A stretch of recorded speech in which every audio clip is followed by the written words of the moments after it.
Advising Basics.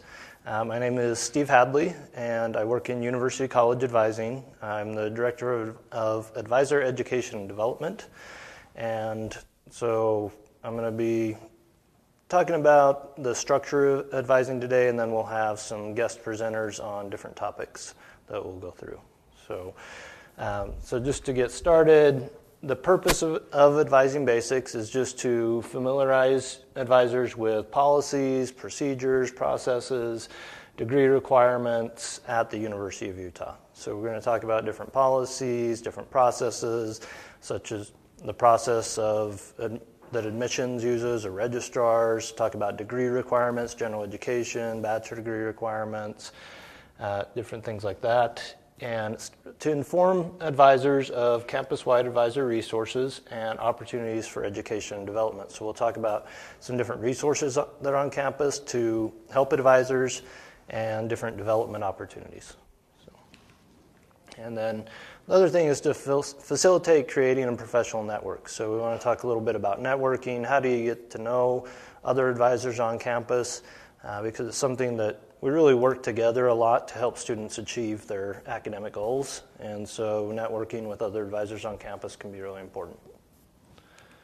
And then equip advisors with knowledge and skills to support students in achieving their academic goals. And so you have a manual, and there's different sections, and so there's a section for each of the presentations that we're going to have today. We're going to have one structure of advising at the University of Utah, which I'll be doing that one.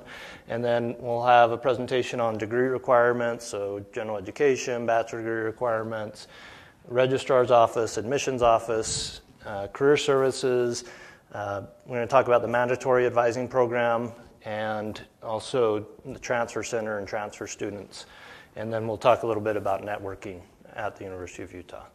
And so in your manual, you've got a section on each of those areas, and so you won't necessarily have to write down tons of notes. You can look at the manual and follow through there and be able to listen. So.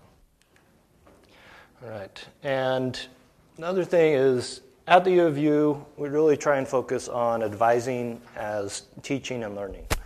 And so advisors engage in the educational process with students. They assist students with creating connections to greater learning and involvement at the U.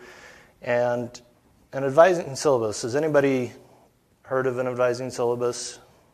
No. And this is something we could look at. We probably won't get into it too much today because we don't have time, but it's something to think about for the future, and we may do some other trainings on an advising syllabus. And really what it is it's a syllabus that shows the responsibilities of advisors and the responsibilities of students. And so using that with your students, they understand what their responsibilities are, they understand what your responsibilities are, and so it can be a great tool when you're working with students. All right. And so next we're going to talk about the structure of advising at the University of Utah.